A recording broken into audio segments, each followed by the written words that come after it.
Hello and welcome to another edition of Razorwire. Now today we are delving deep into the world of artificial intelligence, most specifically securing generative AI. Now this is going to be an interesting one.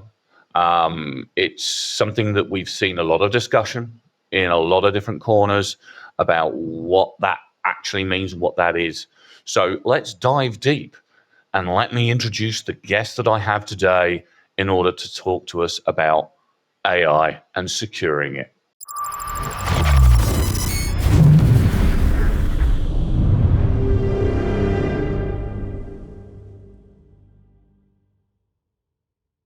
So today, in order to discuss the wonders of, securing the future of generative AI, a hot topic. I mean, it's probably one of the biggest things that people are talking about today.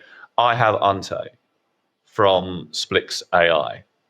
Ante, do you want to kind of introduce yourself to the audience and who you are, what you do, what your company does, very briefly, and then we'll just barrel into it. Yeah, thanks, Jim, for having me. My name is Ante. I'm CTO co-founder at Splx. What we do is offensive AI security, meaning we try to assess security and safety of chatbots, AI assistants, everything that has some kind of generative model in behind. We started doing that roughly 2 years ago. We just closed second round of funding and are kind of expanding as our kind of flagship product Probe is getting a lot of traction. So my personal background was always in AI.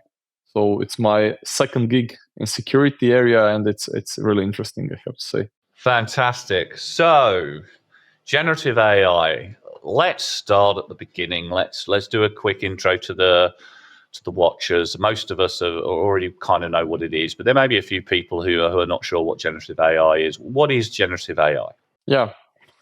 Type of artificial intelligence that's mainly about large language models at the moment, meaning you ask a question and based on your question, it generates you the answer.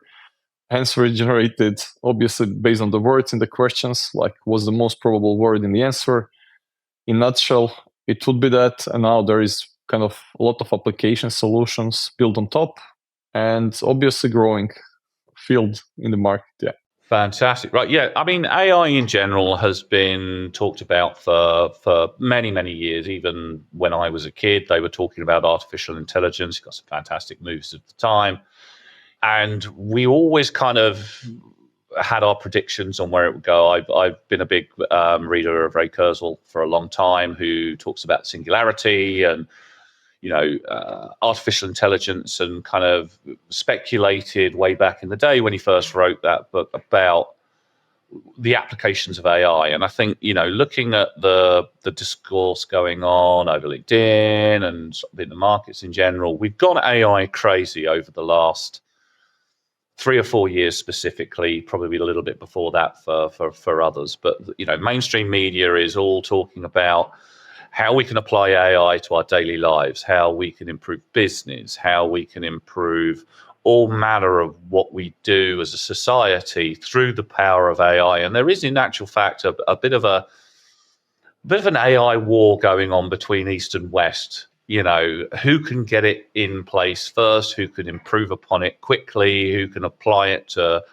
various different industries and so on and so forth. And it's a big bone of contention for a lot of creatives. We had the actors strike comparatively recently, where they were concerned about the writers and the fact that AI would be used to create content. We've now got, through a simple prompt, we can build an entire video, and some of the videos are pretty spectacular. I mean, they used to be rudimentary, where people would end up with 3 legs and 4 arms and stuff, but nowadays, it's getting better and better. Every generation of model that comes out, they're finding new and improved applications for it. You can even get an AI girlfriend now, or boyfriend. I mean, let's face it, it is a crazy this is level. The last thing of AI I would like to get at the moment, but yeah, I have wife and kids, so additional AI girlfriends maybe sometimes later. But you're right. So nobody knows who will win the race, right? AI seems like a space where you need a lot of investments, a lot of data, huge processing power to build a large language generative big model, right? But with DeepSeek now and the other models popping up like mushrooms after the rain, it seems you don't need that much money and that much computing power. If you advance the algorithms, how to train the AI, it's almost becomes a business without major investment. And what are your thoughts, Jim? Who do you think leads, like East or the West? Who is the leader in AI? Like, at least from news, what we could assess. I think the West seems to be more concerned with what problems that it may cause by loss of jobs and by going crazy and so on and so forth. And there's lots of key figures that have said, hang on a minute, we need to slow this level of development down because it is going fast. I mean, it's going faster than I would have thought it would. I think a lot of people have thought that. Whereas the kind of East, they're just plowing everything into it. I don't think they're considering the risks behind AI necessarily. So I don't know who's going to win this, but whoever develops the first one, that's it. It's game over. We know that. The first organizer, and I do think it's going to be a private organization that creates it. In the West, there's talk about control around AI and what have you. In the East, in certain parts of the world, there's a lot better control or more control over what organizations are doing. It's yin and yang in many respects, and that's not me mentioning. Yeah, exactly. Usually the small groups of people do this breakthrough in tech. Yeah. So it kind of makes sense that it's private organization that does it, especially now when those private organizations, startups, scale-ups especially, are hustling. The pressure is higher compared to, let's say, government or the bigger ones. It's, I think, like a safe bet to do at this time. But it's funny to watch how, for example, US, China, Korea, they're all competing with these new types of LLMs. And as soon, and also in the other pieces of tech, not only AI, right? Also in automotive with electric vehicles and everything, when something becomes simple, like electric vehicles, much more simple than combustion vehicles. For example, China and the East immediately is up to speed, even overtakes the market with lightning speed. So it's fun to watch. I would say the simple form of AIs, East might be even winning, but the kind of really the cutting edge things, the West has the upper hand. But it's really tough, yeah. It is tough, and it brings up one of the things we're here to talk about today. The securing of this technology. I've seen it. We were talking off camera briefly. I've been in technology and information security and cybersecurity. You name it. I don't consider myself an IT guy anymore for a long time now, but that's my background. That's where I got into InfoSec. The technology that we had back then was rudimentary at best compared to what we have now. But I do feel the path of progress is normally paved without considering what it means from a security standpoint in the long term. Everybody in the West, and I presume in the East, is chasing the money that would be generated and the dream that would be generated from creating this kind of technology. My one concern is they're not going to consider how dangerous it could feasibly be, And the other thing that I've said before on this channel, the two sides of the fence when it comes to security. We've got the good guys, who I consider myself to be one of, the ethical people who are trying to secure organizations, institutions, and people and the public and so on and so forth, and trying to protect their data, trying to protect their way of life. But then you have the other side of the fence, the people who sit in the dark web, who have just as much access, if not more, to this kind of technology, to apply it in different ways with less ethics and less morals in order to achieve their goals. And it's a constant war between the light side of the force and the dark side of the force. And one side, our side, we have morals and ethics, but we're constrained by money. Yes, there's a lot of investment going in AI, but there's definitely very little investment in securing that AI and the security behind it, the general principles of what we follow as InfoSec people. And this is why your company, I'm assuming, has sprung up, because you've realized, look, guys, you can't just start whacking AI into everything without actually securing it. I mean, I've, been checking out your organization, and you've got a really good suite of sort of tools and ethos behind it. Could you tell us kind of a little bit about what your security concerns are for AI, and hence why you created SplxAI? Yeah, so why I created SplxAI, I was working at that time in German market. It's a bit more conservative than for example, US market. And the first thought is not like, how do I benefit from my AI, but like, how do I make it secure and compliant?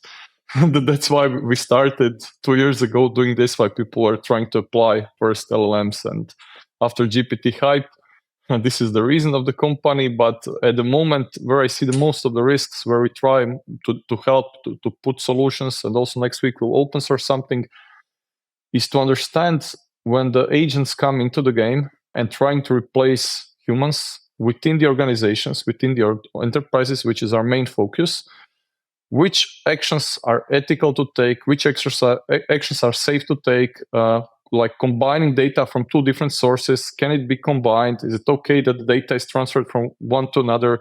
Is it okay based on the data from one source to decide to send an email to somebody?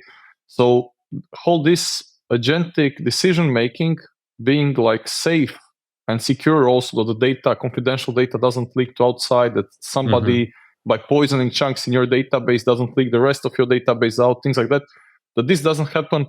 This is the core focus for us in last year, and I feel also in 25, right? We always are open to pivoting if we see something more important, but at the moment, this is where we see the biggest risks. Yeah. And how do you feel the organizations outside of who are building AI programs, implementing AI into their tools, not just in the security space, but in the wider world? Do you feel that they're actually addressing any of these concerns, or are they kind of blinded to it and just say, yeah, it'll all be okay. Why would anybody do that? I mean, what are you seeing as kind of the general sentiment from the world outside of InfoSec?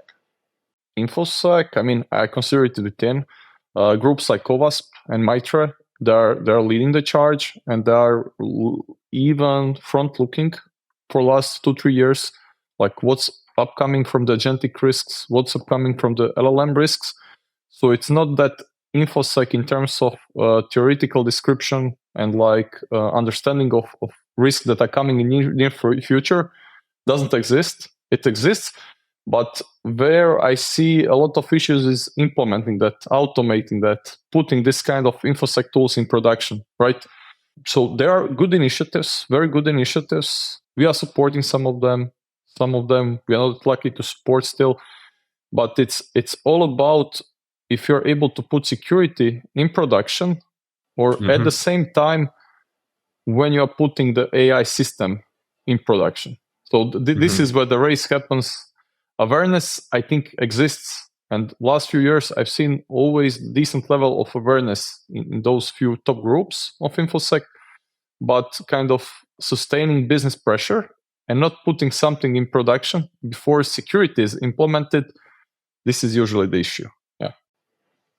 No, I totally agree. I mean, again, seeing various different iterations of technology over the years, security always seems to be something that people chuck in at the last minute, or it's something that they do after it. They build it and then, they secure it. And for many, many years, there's been a big following within InfoSec around, say, DevSecOps, similar kind of thing. Don't just kind of secure it when you've built it. Secure it from the ground up when you're building it. And I guess there's the same kind of principles with yourselves. Obviously, there's a coding element like there is in anything, but it's not just about that, because a lot of what you guys look at is data poisoning, injection, and sort of like getting the AI to operate out of band from it, what its remit is. We've all seen the fun gamifying the AI stuff that has been knocking around for a little while on LinkedIn and various other different forums. Do you think that the industry at large, any industry at large, is really kind of spearheading that, or do you still see a little bit of apathy there?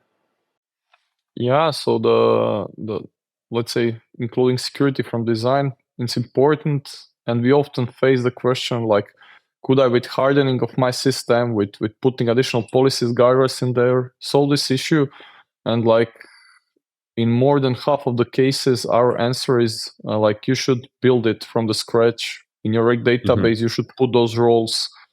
You should not provide cross-referencing different database, different projects. It all starts from design, and of course, sooner the standard DevSecOps life cycle. So sooner you do things that better for you, less bugs, less things going back, support and everything. So definitely in design phase, giving right recommendations to AI developers and kind of merging security with developers, it's thing which has to grow.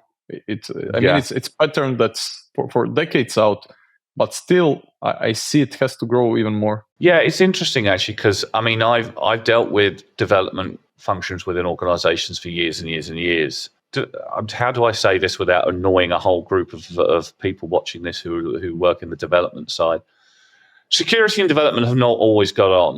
Development is saying you're stifling our innovation by putting on restrictions on how we do things. And we say, well, if we don't put restrictions on them, then you're not doing your relevant checks as you build it.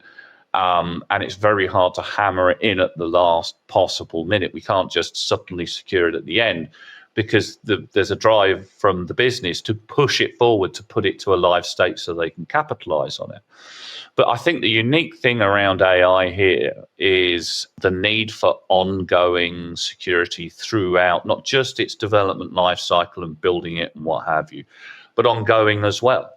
Because we've seen what you can do with an established model. Security, you can't just slap on a bit of technology and think it's going to be effective 5 years down the line. It's going to be very, very different. I fully agree that that's thing we also try to preach now for years around, like why continuous pen testing, why continuous red teaming. I do it once per year, right? But suddenly things are non-deterministic. LLMs are like from major vendors patched bi-weekly, monthly. Version between version, it's completely different. Not completely, but a lot different. It can behave completely differently. The types of jailbreaks that researcher finds and attacks roughly year to year and a half ago, it was every month at least one or two new strategies, one or two variations. If you did not cover them with your guardrail, it didn't work for you. So you can forget the red teaming of like 3 months before.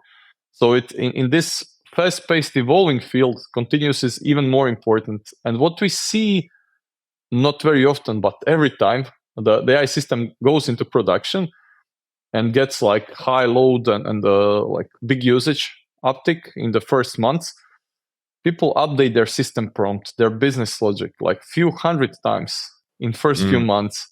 They upgrade their knowledge bases, all those things. So imagine you do kind of the security evaluation on day one, then you change something 100 times and you don't do in 1 month again pen test or red team. It's not relevant anymore.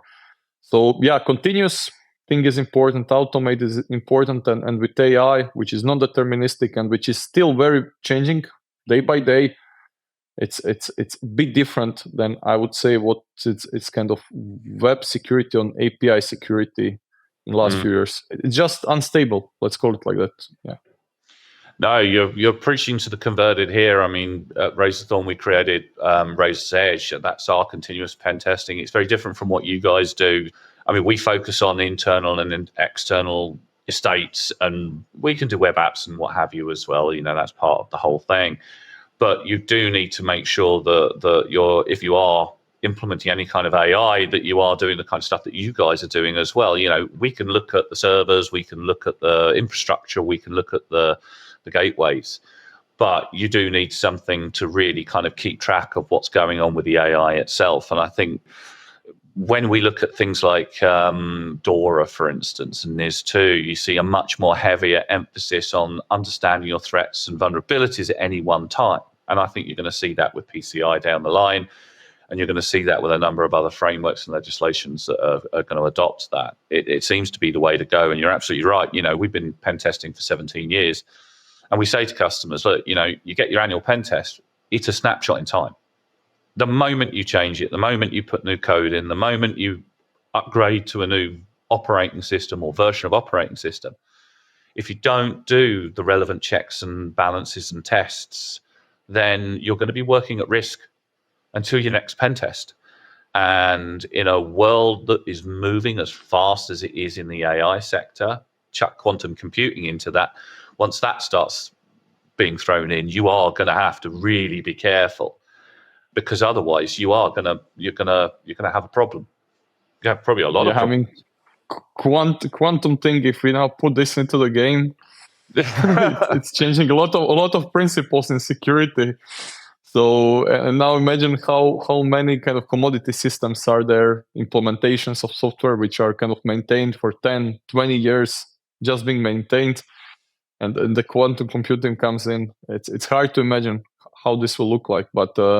Well, no, absolutely. I mean, this is the real world that we live in. I mean, again, as I go back 20 years ago, I didn't think that I would live to see, AI. I honestly now do think I am. I thought we were quite a few years off of that. And I think even Ray Kurzweil predicted sort of originally it was about 2040 or 2050. Without going back, I can't see. But that's not going to be the case. We're close. Okay, we're not close to what the sci-fi stuff says, but once we start utilizing, the power of AI in our development processes to develop other technologies, and then start implementing those technologies into AI, we're going to see this massive sudden rise and change in technology. It's going to get so much faster. I mean, you look at Moore's law, for instance, which was what we used to go by back in the day. It's dead. It's gone. It's gone now. And the moment, some of this technology starts being used in the way that I think we're predicting it's going to be used, we're going to have an explosion. And if we don't secure these things now, and we don't put the principles of security into our artificial intelligence, into this new technologies that are coming out, we're not going to be able to deal with it. We are going to have problems. I mean, are there any kind of key practical steps that you would advise anybody watching this who's developing some kind of artificial intelligence or artificial intelligence function within their solutions? What will you advise? I mean, 5 key things, 10 key things, however many. Sounds a lot, but I would start from what's basically business critical, because the drivers can be obviously compliance and legal for some types of security improvements. But I think much stronger drivers are even the business ones. And let's say this means what your company, for your product, your solution, whatever you are building, what's your key risk? For example, I know we have 20 types of scanners within our solution. Every different customer, different vertical, and also different geo has completely different priorities, like what's their top 5. So depending what you are doing, if you're doing externally facing AI system, probably you don't want any brand reputation, any negative about your product, about company, others being better. You don't want any confidential data being or the business logic being leaked out so that others can copy you in kind of 2 days. Probably in some geos, fake news can be pretty dangerous, and some specific topics. While having internal, if you are building internal AI system, your key thing is to protect your confidential data, that nothing leaks outside of the organization, where some kind of fake links, markdowns, whatever is there to phish you, to link the internal conversation data out. This is the threat number 1. And then the poisoning I was talking about, this is also about internal confidential data. This should be your priorities. You should look on, and how to do that, how to protect internal AI systems. Obviously, there are the guardrails. There is hardening of the system prompt. There is governance on the data on which you train your models, or on the data sources where your AI model connects to. And if you do correct all the pieces of the puzzles, like you might be safe. At the end, like I'm not that much in security, Jim, as you. It's more question back to you. I feel there has to be big component about educating users of your AI systems at the end. It's still human mistake. Yeah, I mean, weirdly enough, I was recording a podcast before this on security awareness and culture and so on and so forth. And there's something we've attacked a number of times.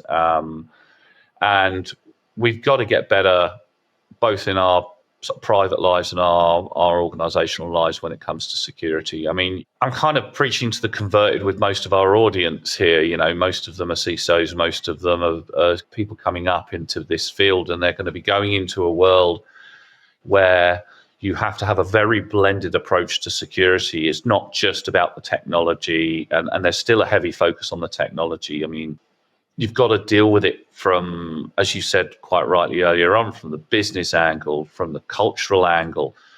Humans are still one of the key components for a lot of breaches. Phishing is still a thing, you know, and it's getting tougher to spot now. I mean, there was a whole set of reports a while back saying how, you know, because you could always spot back in the day, I'm sounding old now, you could spot a fish. The English was usually not that great. The wording just didn't work quite that well and all the rest of it. Well, now people can create a fish through the power of AI that is actually quite hard to spot, and it sounds quite reasonable. And when you get to the targeting phishing as well, it gets even harder. Security is, as I say, it's always an ongoing thing. It's never something you can just kind of chuck a few tools at and just think, oh yeah, no, that's all fine now. Now you have to do a whole cultural thing. You have to do an awareness thing. Incident response is still one of the most important aspects of InfoSec, because you will have an event. You will, you know, maybe 20 years ago you could be lucky and the organization might not have one for long periods of time. But I opened up, you know, the news this morning, you know, on the register, and just went down, and there's like, this company has been breached, that company has been breached, that company has had a load of money stolen from them.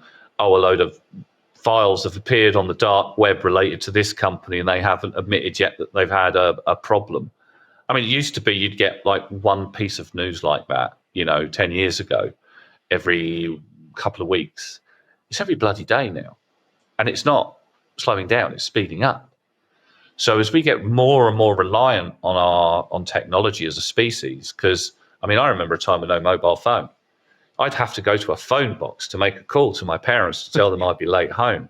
So I always used to carry £1, so I could use, you know, so I could call. And then phones came along, and it's weird. You see a lot of older people saying, "Oh, people are glued to their phones now," but they genuinely are. I've seen people walk straight out into traffic, completely oblivious to the fact, to the fact that what's around them.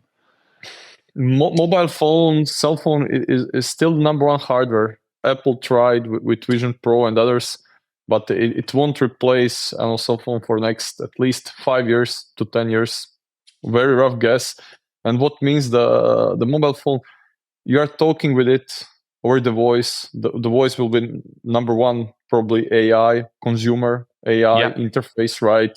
It will all go in that direction. And imagine how easy it's then to do the phishing. Like, for example, we have some scans, user manipulation, phishing, all of that.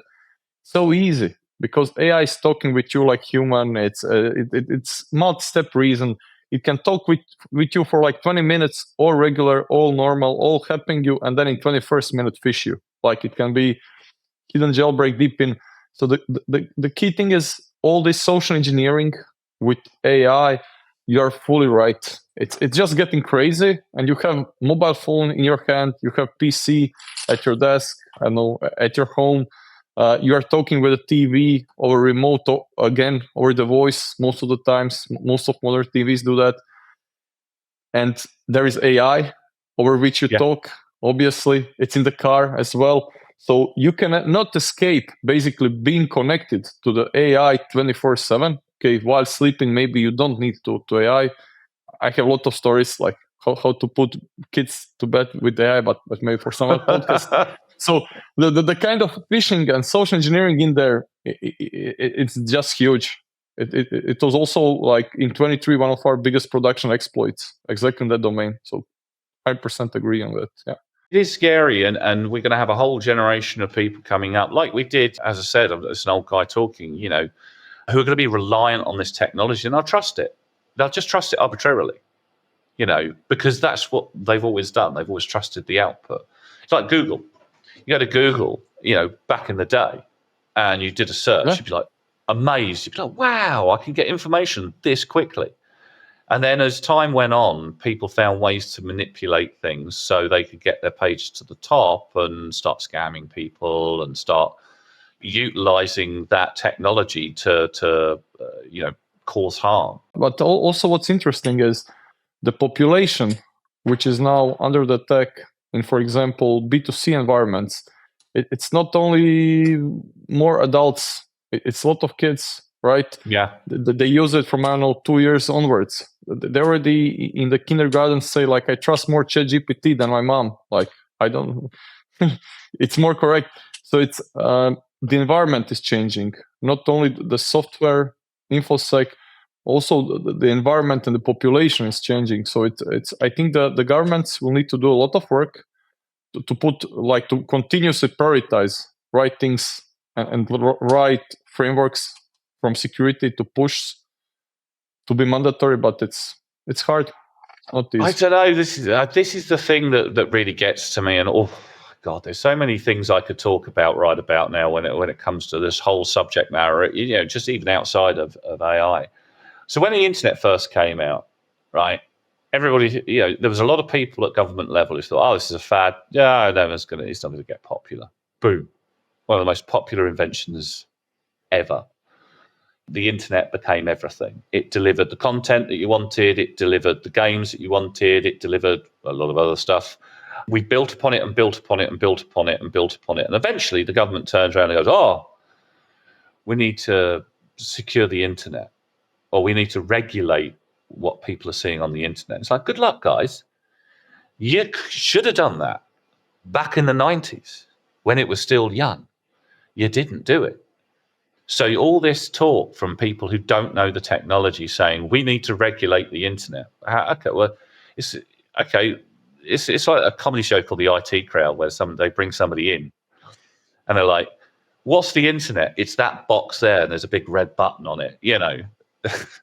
Sorry, you can't regulate something that's already grown to the way it is. And AI is going to be the same thing. And you're absolutely right. My 5-year-old, she knows how to talk to she who shall not be named, in case you've got one there, because she will answer, from Amazon. I don't have one in the office. We don't allow it, obviously, because it's listening. She knows how to utilize it. She's 5 years old. What's it going to be like when she's 20 years old? When this technology is matured? She's going to be relying on it, everything it says. And governments aren't going to see it until it's too late. I mean, they can legislate now. And there is some that are doing that. But I don't think they're going to legislate in time. It's going to be people like us, like you guys, the information security community, and commercial organizations that have to kind of do something that they've never really done properly in the past, which is consider security at the beginning, which is exactly what we've been saying. Don't do it at the end. Don't do it after a problem has occurred. You've got to start at the beginning, because it's not just potentially, your business that's at risk. There's a lot of other people who are going to be utilizing this technology for a number of different things. It's already built into Apple phones. It's being built into pretty much everything that we got. You mentioned cars, It's a scary level of adoption for a technology that I don't feel is being secured properly. I think too many people are seeing the pound signs and the dollar signs or whatever monetary value that they're looking at. And I just don't feel they're addressing it. And I think companies like yourself and people like yourself who are addressing these specific AI security issues is going to be a really, really key and important part of the future. And that's not me, and it's not me endorsing anybody. I'm just saying you guys are going to be you guys are very important. Yeah, big important one thing is to deliver something. It's the other thing, right? Because it's hard to predict in this fast-paced environment what's the right move. Like you said, very good thing. Governments should help regulate something, right? But there is 99% of chance that they will regulate wrong thing. Very similar is with us, right? We try our best to prevent the biggest risk, but even you do your best, you're, let's say, private small team, you try to do all best, it's still not easy to do the right decision always. So yeah, it's a big burden. It's a fast changing thing, and we every few months find out something completely new. We get shocked. We learn it maybe from our customers, from our people, so who are doing cutting edge things. And the thing that scares me, I don't know what to expect. If we want to protect properly AI solutions, enterprises, customers, doesn't matter at which level even, I'm always a bit scared on the level of attack surface we are able to cover, on the level of precision we are able to get, and always on the level of 0 days attacks that we are able to cover. Because as you said, adversarial actors, they're moving fast. For them, there is new LLM out, there is new thing completely untested out, they have fun during the night, and for you to put that as a part of the product, to put it in production in the big enterprises, it's not the one night. You need to test, validate. If somebody puts jailbreak out there, like please block this, and you just block this text somewhere in your database, you don't check it's malicious, you might be harming the whole system. We had some open source solutions we contributed to in AI security space, guardrails, I won't name them. They were like URL check. Okay, you should not be visiting the other URLs. But while visiting the URLs, it was leaking data outside. It didn't have the proper implementation of it was security scanner, but with a big hole in there. So I'm just a bit careful about all of this, a bit scared as well, as it's moving pretty fast still. And I would like maybe ask you for a thought. How do you see the kind of consolidation of security? Because we are just one small player in a sea of AI security, in the cybersecurity space in general. Usually the companies want to have, covered everything. So, and the consolidation, I still don't see for the AI security happening that much, maybe as I even expected a year ago. So I think it's still not going with that pace. It's still a lot of, it's very spread. That's what I'm trying to say. But I'm asking, what's your opinion on that? Information security is changing dramatically. And I don't think a lot of people are understanding how fast it's changing. We're still reliant, there's still a lot of organizations that are reliant on old security technology, old security principles. They're not testing their environments, as we mentioned earlier on about continuous testing. They're not adopting it as fast as they need to. There's the security market as well. There's a lot of consolidation of tech and vendors at the moment into big, dare I say it, conglomerates and cartels of organizations that aren't necessarily bringing all this technology into one stack. They're keeping it a separate stack so they can charge out for separate things as well. And then we've got the marketing people, which is even more dangerous, turning around and saying, buy our solution and it will protect you from everything. No, it won't. You've got to have your defense in depth. And part of that defense in depth is policies, procedures, checks, balances, and awareness, as much as it is technology like SIEMs and so on and so forth. And you've got to cover it all. And we're not doing it. We're still getting these big organizations with a marketing team saying, our product will protect you from everything. You had it during GDPR. When GDPR first came out, the amount of vendors saying, buy our product and it will protect your GDPR requirements. No, it won't. No, it won't. It might protect one element of it. But the principles still need to be done. And I think we're starting to forget the principles. There's a sea of vendors saying, buy our product and we'll protect you. And it's getting more and more expensive to do that. And there's not enough information security people, good information security. There's a lot of really excellent security people, don't get me wrong. I'm not going to destroy my own community. There's not enough of us. There's not enough of us to go round. And the rate of change is changing so dramatically, I don't know whether we're going to be able to keep up. I don't think we are. It's hard enough to do it now. You mentioned zero-day vulnerabilities. You look at zero-day vulnerabilities coming out 10 years ago, and the timescales for those was much, much longer than it is now. I don't know where we're going to be in 5 or 10 years. I mean, this is the last thing we were going to talk about. What's the next big thing in AI security? I honestly think if you're intelligent and you really think about it, you won't know, like the rest of us don't know. We're going to have to react to that change as it happens because it's going to be happening so fast. It'd be great to get your opinion. Am I talking complete and utter lunacy? No, I think it makes sense. Reacting to something that you know, it's easier than to something that you don't know. So at the moment, we can do only guesses. And if I have to give you my best guess, what will be in, let's say, a year from now, the kind of key challenge in AI security, I would say combining human and agent work and not tracking human behavior that much. Because what we just seeing in 25 starting to be adopted is co-pilots making human more efficient, replacing them like day by day, task by task. Mm-hmm. What will happen when this becomes big, becomes everywhere, in like almost all of the office types, let's call it like that, all of the job types, it will be a lot like which kind of behavior from human can AI track, which type of behavior should not track. Because it's okay as long as AI tracks what I'm doing in my calendar, in my email, in my Visual Studio Code. I mean, companies paying me to do that. It's okay. But once this thing starts tracking some other behavior, I don't need to name it, doesn't matter. I think we know. Starts being a bit more challenging. I see that maybe if you ask me what's not present today and might be in a year or two, I see that part of human behavior while replacing humans as a critical, how to govern that. Yeah. And it's funny you should say that, actually, because there is a big push at the moment that I'm seeing towards back to the human element of security. Human intelligence, they're calling it at the moment.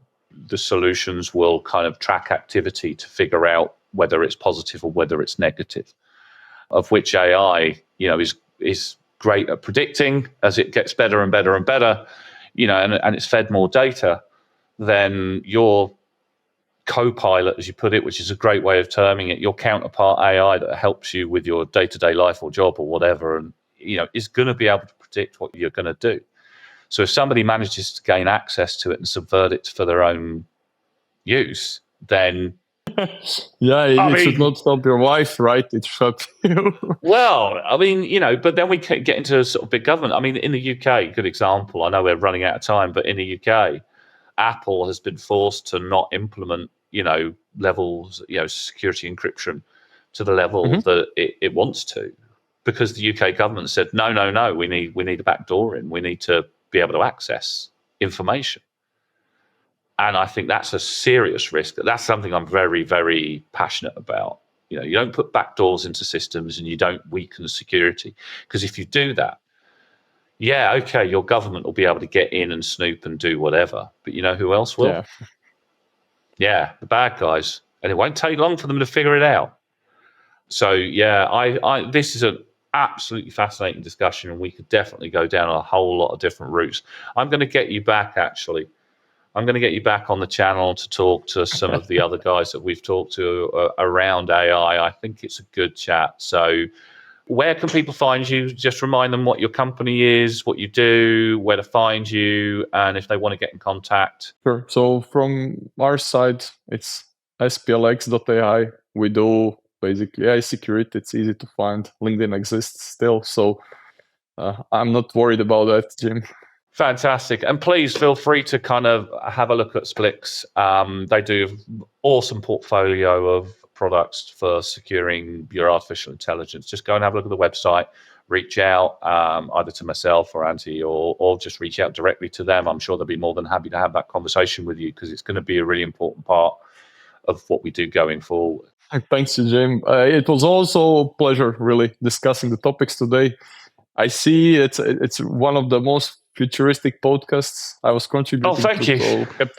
So happy to jump in again if you have some cool topics. Absolutely, and you'll be more than welcome. And it's nice to get that, actually, because I have been told that before from a number of people. But we'll continue to cover the subject matter, and all of you out there, if there's anything specific you want us to kind of cover with regards to artificial intelligence, securing artificial intelligence, security in general, or any other topic around security, then please feel free to reach out through LinkedIn, through DMs, or through comments on YouTube. There's a million different ways to get in contact with us.